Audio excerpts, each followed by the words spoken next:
Domani 8 dicembre, giorno dell'Immacolata, ed ancora ad Agrigento si attende l'apertura dei mercatini per accendere il Natale.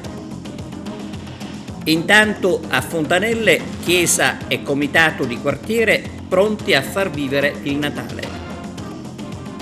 Ci sono delle piacevoli novità che riguardano il sito nella Valle dei Templi.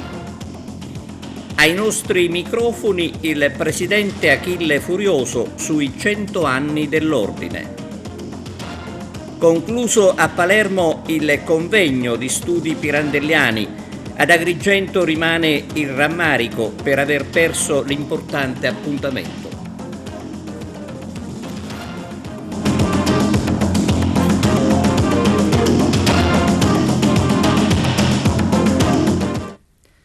Benvenuti su TVA Notizie. Natale ad Agrigento, c'è attesa per i mercatini che dovrebbero già partire per creare l'atmosfera di festa, ma si aspetta ancora il servizio di Margherita Truppiano. Sempre generoso e risolutore dei problemi, il Parco Archeologico e Paesaggistico Valle dei Templi di Agrigento anche quest'anno si presta a finanziare l'illuminazione natalizia che sta già pian piano addobbando la città. Una spesa non da poco se si considera che si aggirerà intorno a circa 100.000 euro. Il parco dunque si conferma anche in questo caso l'unica realtà in grado di avere una visione e anche abile di intervenire sul territorio dove molti altri falliscono, e non solo per carenza di risorse ma anche per l'assenza di una programmazione a lungo raggio che invece lo stesso mostra di avere. Rumors inoltre parlano di un contributo che potrebbe toccare la vetta dei 600.000 euro in occasione dell'atteso appuntamento con Agrigento, capitale della cultura. Intanto scade oggi, in relazione a quanto leggiamo sul sito del comune di Agrigento, il termine per la manifestazione di interesse per organizzare l'iniziativa Natale 2023 verso Agrigento, capitale della cultura, che è finalizzata a dotare il centro della città di un mercatino ed eventi collaterali sul tema e la tradizione del Natale.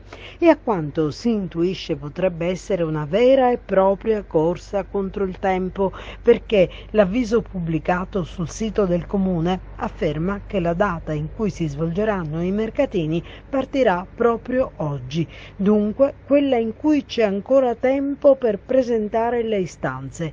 Non abbiamo chiaro dunque quali possano essere invece quelli entro i quali, come si legge, apposita commissione valuterà i progetti presentati e formerà la graduatoria finale. Giorno più o giorno meno, in ogni caso sarà Natale. E intanto tornano le novene a Fontanelle con i canti tipici della tradizione, in collaborazione tra la parrocchia di San Nicola ed il comitato Fontanelle Insieme. Dal 16 al 23 dicembre sarà possibile immergersi nell'atmosfera natalizia con le novene in diversi punti del quartiere. Sabato 16 presepe vivente in parrocchia con replica domenica. Una notizia dell'ultima ora: c'è stato un omicidio a Favara, vittima un anziano ucciso a colpi di pistola. Si tratta di Francesco Simone, assassinato, come riporta il quotidiano Grandangolo, alla periferia di Favara in contrada Poggio Muto. Novità per Casa Barbadoro, vediamo di che si tratta con Arturo Cantella. Direttore, oggi si presenta una nuova veste di Casa Barbadoro, si vuole fare di Casa Barbadoro un polo anche enogastronomico. Quale sarà, le iniziative che si svolgeranno a Casa Barbadoro e che gli utenti e i turisti potranno avere modo di godersi in questo contesto di Valle dei Templi e di una veduta meravigliosa? Sì, certo, è un'evoluzione dell'apertura che già abbiamo fatto quest'estate. Innanzitutto si chiamerà Casa Diodoros, non più Casa Barbadoro, perché porta il nome del progetto di rivalutazione e protezione e valorizzazione del paesaggio. Che cosa si farà? Abbiamo pensato che Diodoros, possa essere quel posto dove raccontare questa storia di recupero del paesaggio e valorizzazione, ma attraverso cosa? Attraverso la somministrazione di un prodotto finale, che è di un piatto che è elaborato e cucinato direttamente qua nelle cucine di Casa Diodoros, e quindi ci sarà la possibilità per chi vuole partecipare a questo progetto e avere questo ricordo, viaggio esperienziale, ma lo cominciamo a lanciare anche dal territorio che è vicino a Casa Diodoros, perché ci sarà la possibilità di salire qua sopra, fare la degustazione che si vuole rispetto a un cartello di prodotti che troviamo in quella giornata, in quella settimana, al di fuori della visita della valle. Questa è la novità, perché saremo aperti nei fine settimana fino alle 22 e ci sarà la possibilità di arrivare qui sopra, c'è un parcheggio nelle vicinanze di Casa Diodoros, e quindi si potrà degustare in tranquillità e gustare questo progetto culturale. Quali saranno le prelibatezze che potranno gustare i visitatori?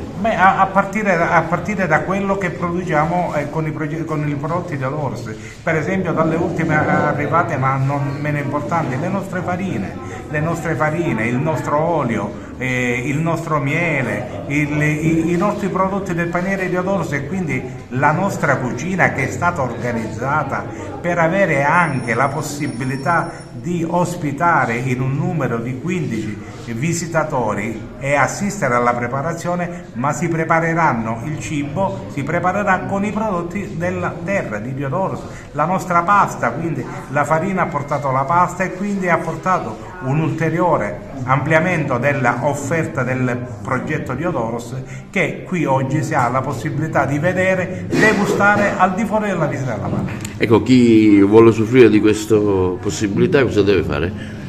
Beh, mettersi in contatto. Noi abbiamo, attraverso il concessionario Coppicultura, la possibilità di prenotare, perché in inverno, come la stagione che stiamo vivendo, abbiamo al chiuso un numero limitato di 40 posti, ma quindi si avrà più quelli che si possono avere nella cucina ad assistere ai preparatori, una cinquantina di posti, e quindi la possibilità di prenotare.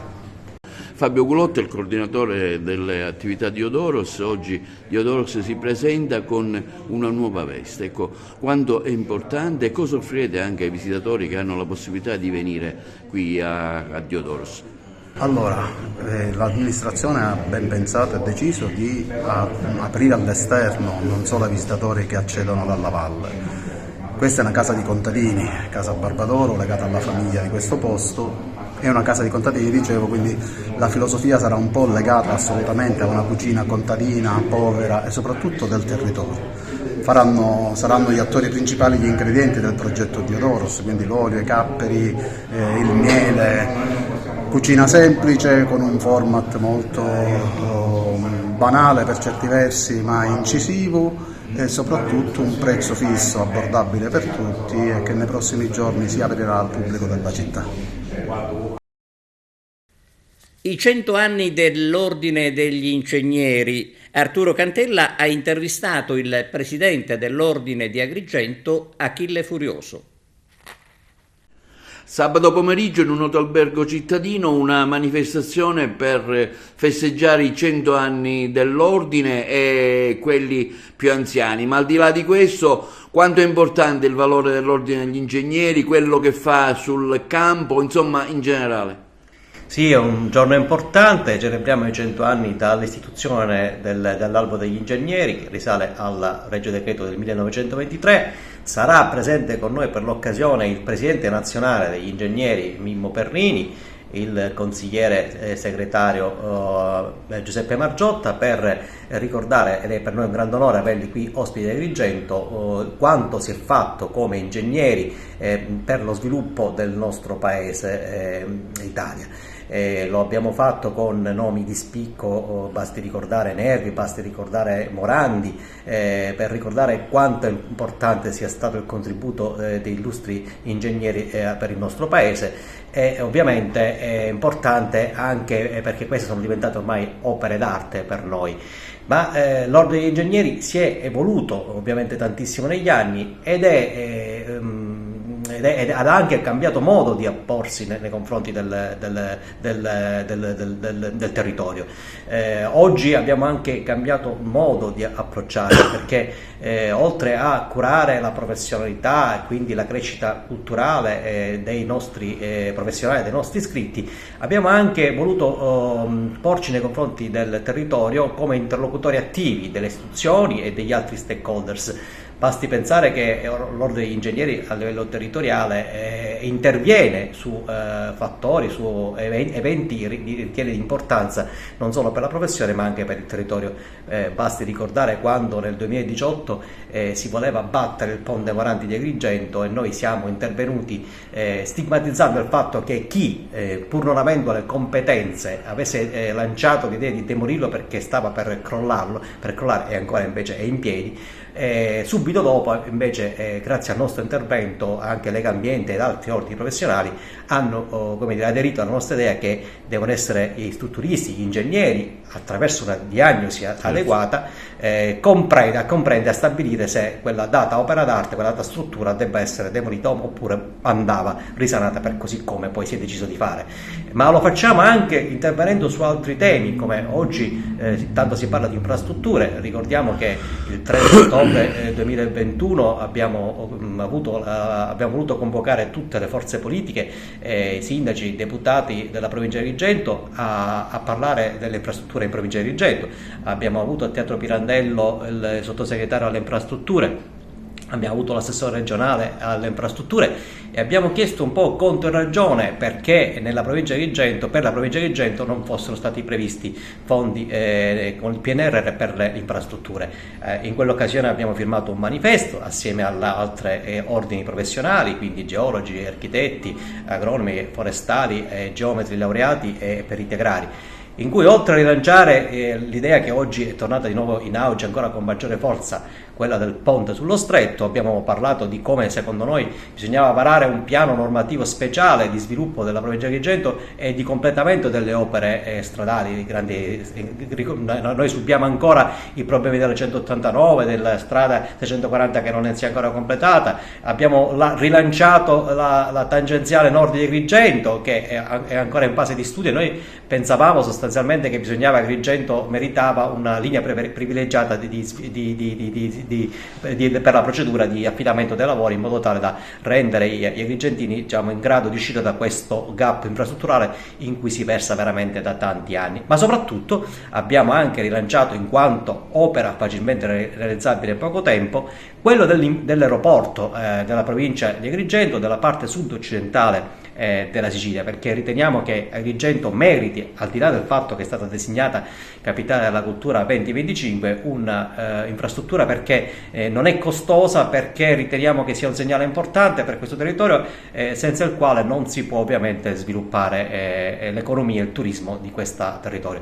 Ma in questa occasione, sabato pomeriggio, torneremo a ribadire come l'iscrizione all'albo è una garanzia per gli utenti, perché gli iscritti all'albo devono regolarsi, devono adottare nella loro attività professionale il codice deontologico che tutela appunto i clienti finali. Sarà un importante momento di festa in cui premieremo anche chi ha una certa anzianità di servizio, chi si è distinto negli anni di attività professionale in provincia di Agrigento. Daremo il benvenuto a tanti nuovi colleghi che si sono iscritti da poco all'albo e sarà anche un momento per brindare insieme. Veniamo alla cronaca. Corriere della droga bloccato a Messina dal cane Edipo. I finanzieri di Messina hanno operato un significativo sequestro di 30 kg di droga ed arrestato un responsabile. Durante i consuetudinari controlli ai passeggeri e ai veicoli in transito sullo stretto, le Fiamme Gialle del gruppo di Messina hanno sottoposto a controllo un'autovettura appena sbarcata dalla costa calabra, condotta da un cittadino che asseriva di provenire dal nord Italia per intraprendere un rapporto di lavoro presso un'azienda agricola nel Ragusano. I militari, insospettiti dalla circostanza che il conducente viaggiasse su un'auto noleggiata e soprattutto come se non avesse bagagli al seguito, decidevano di approfondire il controllo. Il fiuto del cane antidroga Edipo, già protagonista di recenti operazioni della specie, ha fatto il resto, consentendo il rinvenimento nel bagagliaio di un borsone con all'interno il narcotico. Lo stupefacente risultava perfettamente riposto in un cartone dichiarato contenente caffettiere proveniente dalla Cina. Aperto il pacco, tuttavia, il contenuto era tutt'altro: ben 296 panetti di hashish accuratamente avvolti con nastro per imballaggi di circa 1 etto ciascuno. Gli involucri erano contraddistinti nella superficie esterna da 2 diversi loghi, probabilmente apposti dall'organizzazione criminale per distinguerne la qualità.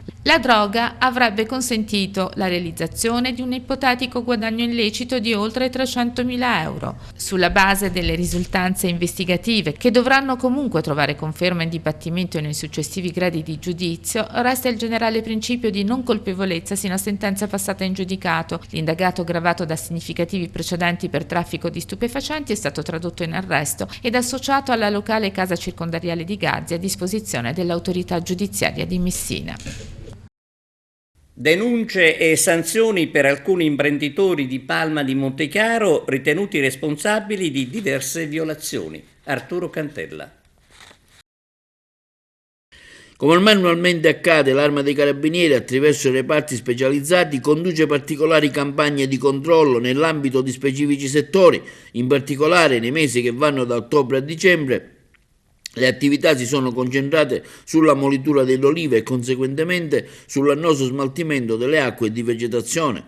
L'azione sinergica dei controlli mirati da parte dei reparti territoriali dell'Arma durante l'intero periodo della campagna olearia e l'attività ispettiva del Centro Anticrimine Natura di Agrigento hanno determinato una sensibile riduzione del fenomeno dello smaltimento illecito delle acque e di vegetazione. Inoltre, le criticità registrate nei fiumi Naro e Magazzolo e il caso Blu Malgale del Lago Arancio hanno fatto scattare, sempre a cura del Centro Anticrimine Natura di Agrigento dei Carabinieri, una serie di controlli specifici sugli impianti di depurazione. I carabinieri della stazione di Palma di Montechiaro hanno denunciato in stato di libertà alla Procura della Repubblica di Agrigento per smaltimento di rifiuti non autorizzato un imprenditore del luogo, titolare di un olificio con sede legale operativa a Palma di Montechiaro. Nel corso di una verifica effettuata con il supporto del personale dell'Alpa di Agrigento, i militari hanno accertato che il titolare dell'olificio smaltiva illecitamente le acque di vegetazione prodotte dall'attività di estrazione dell'olio e il controllo si inserisce al termine di una serie di verifiche agli olifici effettuati dai carabinieri di Agrigento la settimana scorsa. In particolare a Palma di Montechiaro i carabinieri del NIL, nell'ambito della vigilanza speciale del settore agroalimentare, hanno condotto un'operazione di controllo in 3 olifici della zona, collaborati dai militari della locale stazione carabinieri. L'operazione ha portato alla denuncia in stato di libertà alla Procura della Repubblica 4 persone ritenute responsabili di diverse violazioni in materia di lavoro, sicurezza e privacy.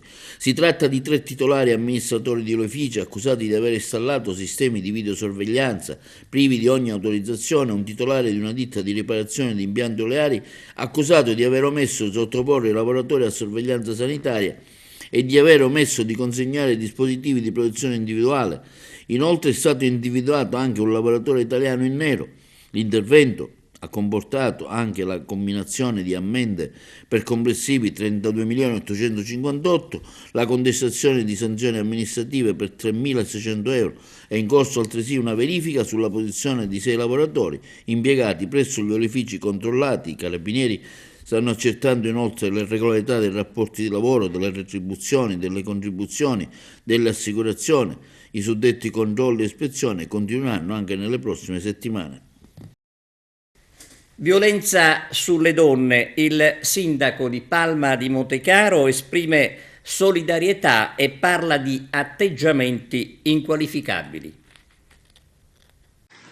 Con grandissimo sgomento abbiamo appreso del tristissimo e gravissimo episodio che si è consumato nella nostra città. Così come drammaticamente avvenuto in diverse parti del nostro paese, anche nella nostra città abbiamo avuto un caso di violenza domestica e in particolare contro le donne. Non si possono accettare in nessun modo questi terribili gesti che portano l'odio, la violenza, dove per definizione ci dovrebbe essere amore e voglia di condividere insieme un percorso di vita. Quando la storia d'amore, in un modo o nell'altro, non approda in ciò che noi abbiamo auspicato all'inizio, si dovrebbe avere la civiltà e il senso di essere umano di conservare ciò che di bello si è vissuto e non sfociare in comportamenti vergognosi e che non possono trovare residenza in un paese civile. Macchiarsi di violenza così brutale non è assolutamente accettabile. Abbiamo sentito subito il dovere di intervenire, sia come capo dell'amministrazione e quindi rappresentante della città di Palma di Montechiaro in qualità di sindaco, ma anche la Presidenza del Consiglio Comunale, nella persona del dottore Scicolone, a nome dei consiglieri comunali, ha voluto far sentire insieme al sindaco il forte no a atteggiamenti violenti e inqualificabili. Abbiamo commentato fino a poche ore fa quanto di brutto, drammatico, arrivando fino alla perdita della vita, è accaduto in Italia con la scomparsa cruenta di Giulia. E proprio in occasione dei funerali di Giulia a Palma si è avuto questo ennesimo episodio. La società tutta, dall'amministrazione ai governi regionali, ai governi nazionali, alle scuole, alle famiglie, alle associazioni e organizzazioni del terzo settore, tutti insieme dobbiamo cercare di fare sistema per trasmettere alle nuove generazioni, ma anche a chi è magari già un po' più avanti nel percorso di vita, l'importanza del senso del rispetto dell'essere umano. Risulta altresì fondamentale manifestare la propria solidarietà tutta alla vittima e auguriamo una pronta guarigione immediata e che possa ritornare a una vita normale. Siamo consapevoli però che le cicatrici, oltre ad essere fisiche, saranno delle cicatrici dell'anima e che per guarire avranno bisogno di tutto il supporto. Abbiamo ricordato il 25 di novembre, poche settimane fa, la giornata mondiale contro la violenza sulle donne, la giunta tutta, i consiglieri comunali, il sottoscritto, l'assessore alle pari opportunità, abbiamo organizzato diversi eventi di sensibilizzazione. Quanto accaduto non deve fermarci, anzi deve spingerci affinché tutti insieme si faccia sistema e si continui questa forte campagna di sensibilizzazione. Un ringraziamento particolare alle forze dell'ordine, alla Polizia di Stato, ai Carabinieri, che sono sempre presenti e spesso dimentichiamo quanto importante sia la loro funzione. Sono i nostri angeli, i nostri eroi contemporanei che ci consentono di amministrare con serenità e di vivere una vita serena. È assodato, è notorio che su un caso che arrivi in maniera così cruenta sulla cronaca, magari 100 sono stati prevenuti dall'azione delle forze dell'ordine, dei consultori, dei servizi sociali che cercano in ogni modo di lenire tale problematica e di prevenirla. Speriamo che il sacrificio di Giulia e di tante altre donne servano per interrompere definitivamente questa catena di morte. La famiglia, le storie d'amore, il compagno, la compagna, marito, moglie devono essere persone che si devono voler bene e principalmente ancora rispettarsi l'un l'altro, orgogliosi del bene che si è condiviso, e se la storia, come dicevamo, non è finita come il nostro cuore desiderava, non dimentichiamo mai di aver voluto bene, di dover voler bene, anche se non si sta più insieme, la persona che si aveva accanto. Ne è fondamentale per noi stessi e nel caso in cui vi sia la prole anche e soprattutto per i figli. Non trasformiamo mai più l'amore in odio, non trasformiamo mai più le carezze in pugnalate, non trasformiamo mai più il bacio in un omicidio. Non è più possibile accettare tutto ciò. La sezione di Agrigento della Federazione Caccia ha donato un defibrillatore al commissariato di polizia di Canicattì. La cerimonia alla presenza del questore di Agrigento Palumbo.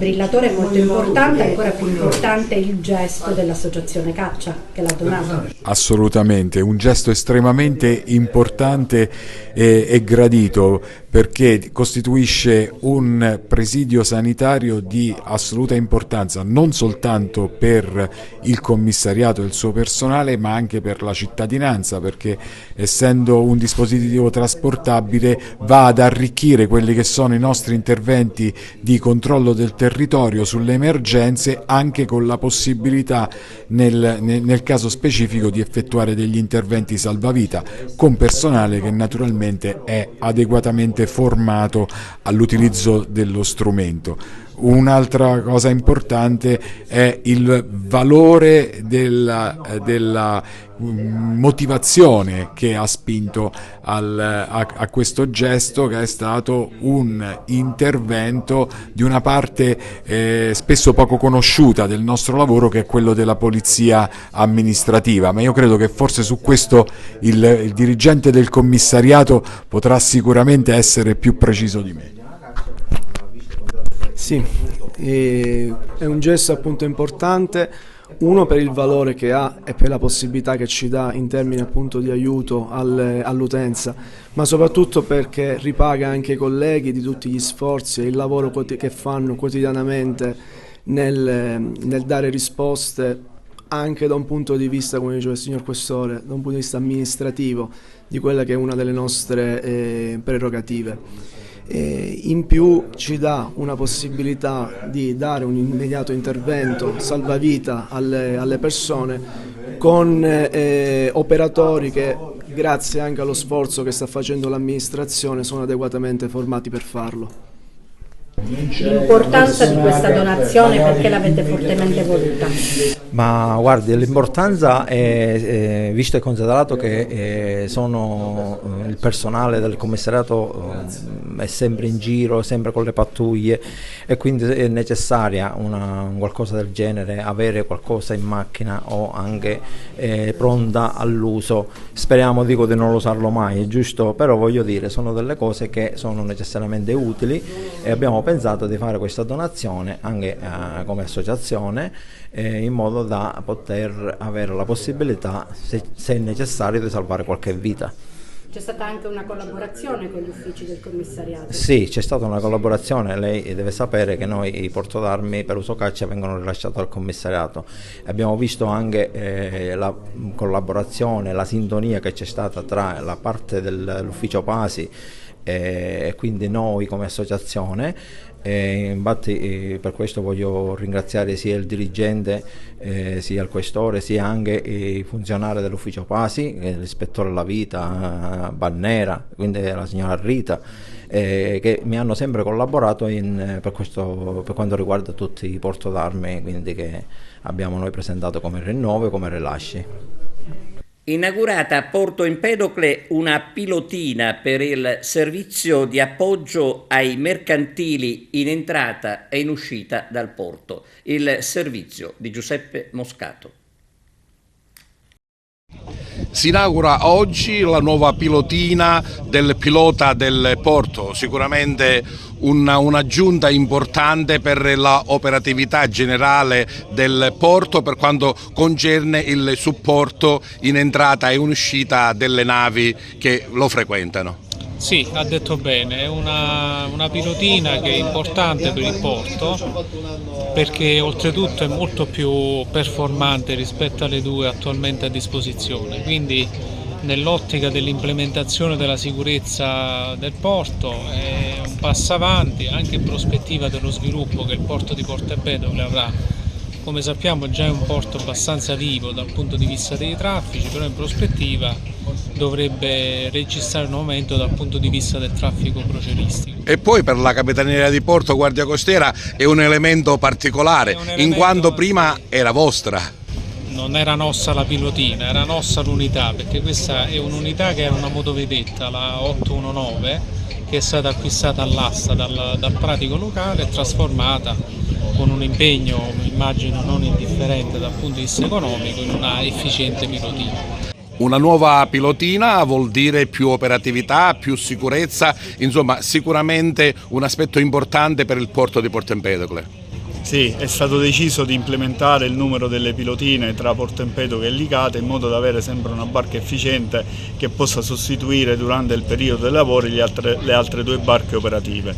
Quindi è stata una scelta diciamo ponderata, con l'aiuto della Capitaneria di Porto Empedocle, che mi ha consigliato di acquistare dietro un bando pubblico una delle loro pilotine dismesse che era ancora in buone condizioni, dove ho fatto il refitting e da qualche settimana è stata pronta per l'operatività nel porto di Porto Empedocle come servizio di pilotaggio. Quindi le navi in entrata e in uscita hanno più assistenza, un maggiore raccordo con la Capitaneria, più sicurezza e più operatività. Certo, questo trattasi di una pilotina costruita dai cantieri Vittoria, con navigabilità a tutti i tempi, quindi una pilotina abbastanza stabile, con una motorizzazione sicura ed un'alta velocità, tale da poter prendere, diciamo, da poter il pilota imbarcare nei traghetti a velocità sostenuta senza diciamo, con una maggiore sicurezza e non portare ritardi nelle manovre di ormeggio e di sormeggio. Al momento del bisogno operativa anche a Licata. Al momento del bisogno la pilotina può sostituire anche la pilotina di base a Licata, e quindi diciamo, il lavoro è fatto in sinergia in tutti e 2 i porti, tali da poter dare un servizio continuativo e costante. Linea alla regia adesso per la pausa pubblicitaria, torniamo tra poco. Parliamo adesso di sanità. Il presidente della regione Renato Schifani e l'assessore Volo all'ospedale Ingrassia di Palermo. Vediamo perché. La tecnologia al servizio della sanità davvero può dare risultati straordinari. Avremo la possibilità addirittura non solo di bloccare o quantomeno contenere al massimo la mobilità passiva, ma addirittura probabilmente avremo fenomeni di mobilità attiva. Questo significa che pazienti da altre regioni probabilmente verranno a richiedere le prestazioni che questo ospedale storico per la città di Palermo, nato con una funzione, una vocazione specifica verso la pneumologia, oggi è diventato un ospedale multidisciplinare e ha la capacità addirittura di fornire in ortopedia una tecnica operatoria davvero straordinaria. Concluso a Palermo il convegno sugli studi pirandelliani. C'è un'intervista al maestro Beppe Vessicchio. Anche il maestro Beppe Vessicchio partecipa al convegno di studi pirandelliani a Palermo. Lei ha incontrato tantissimi giovani e allora le chiedo che rapporto c'è tra la musica e i giovani. Beh, diciamo che rapporto c'è tra la musica e ogni cosa che esiste, secondo me tantissimo. Adesso la scienza degli ultimi anni, la fisica degli ultimi anni ci dice che tutto ciò che ci circonda, visibile o invisibile che sia, agisce, interagisce attraverso forme d'onda. E le forme di onda si misurano attraverso le frequenze, con il sistema delle frequenze, così come si misura il suono udibile. Quindi vuol dire che è tutto suono. Quindi quello che è il messaggio sonoro in generale, poi nello specifico culturale, quello della canzone per i giovanissimi, ma quelle di tutte, diciamo, le espressioni musicali, è un linguaggio che appartiene a tutti. Io dico sempre che la musica è la seconda lingua di ogni popolo, quindi è possibile non comprendersi con le parole, ma per ciò che riguarda la codifica del suono c'è un'intesa spaventosa, quindi viaggia a un livello molto profondo. I giovani sono collegati tra loro attraverso la musica, più di quanto loro possano pensare, perché non è soltanto la scelta individuale, ma è proprio l'insieme del panorama musicale che li unisce. Al convegno si parla anche del rapporto tra Pirandello e la musica. Qual è stato? Beh, il rapporto secondo me sta proprio nell'armonia della parola, cioè quando si collegano le parole tra loro, in un certo senso si sta facendo musica. La parola musica è una parola universale, la parola armonia lo è ancora di più perché viene studiata dagli antichi greci, Quindi significa che è la migliore delle condizioni di ogni singolo elemento in un insieme, cambia l'insieme come può essere una lingua e quindi gli elementi devono ritrovare la loro condizione per poter viaggiare con questa grande forza. Quindi penso che effettivamente la parola di Pirandello abbia già in sé una musica, una musicalità, un indizio importante di suono che va oltre quello che è il significato della parola stessa. Più sicurezza nelle scuole siciliane. Hanno preso il via i corsi di formazione dell'INAIL per i docenti sulla salute e la sicurezza. C'è tempo fino al 15 dicembre per inviare la richiesta di adesione all'iniziativa formativa nata grazie al protocollo d'intesa firmato tra il Ministero dell'Istruzione e del Merito, il Ministero del Lavoro e delle Politiche Sociali, l'Ispettorato Nazionale del Lavoro e l'Istituto Nazionale per l'Assicurazione contro gli infortuni sul lavoro. Il progetto ha come obiettivo primario quello di rafforzare la consapevolezza e le competenze in materia di salute e sicurezza sul lavoro dei docenti. Sono 30 gli istituti tecnici coinvolti. Sarà l'INAIL a curare il corso di formazione per loro. È frutto di un'iniziativa progettuale portata avanti a livello ministeriale con il Ministero della Pubblica Istruzione, il Ministero del Lavoro, l'Ispettorato Nazionale del Lavoro e l'INAIL a livello nazionale. A livello regionale stiamo cercando di realizzare quello che sono i contenuti di questo progetto che vede protagonista l'INAIL per quanto riguarda l'erogazione dei corsi di formazione che saranno distribuiti nelle scuole tecniche nei confronti dei docenti per informazioni che riguardano la salute e la sicurezza sul lavoro.